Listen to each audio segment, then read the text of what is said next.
3 ajetet kuranore që shkatrojnë çdo lloj sihri me lejen e Allahut të lartësuar, sado i fortë qoftë ai.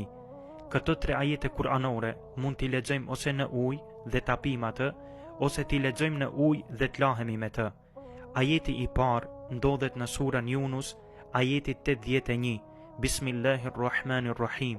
Falamma alqaw qala Musa ma ji'tum bihi as-sihru inna Allaha sayubtiluhu inna Allaha la yuslihu 'amala al-mufsidin. Ajeti i dytë ndodhet në surën Taha, ajeti 69. Bismillahirrahmanirrahim.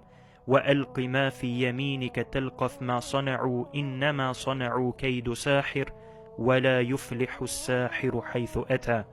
Ajeti i tretë ndodhet në surën Al-Furqan, ajeti 23. Bismillahirrahmanirrahim.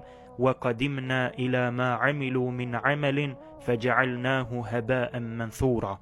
Praktikoje këtë duke qenë i bindur se Kur'ani është shërim dhe me lejen e Allahut të lartësuar do të shërohesh. Allahu i shëroft të gjithë besimtarët që vuajnë nga sihri.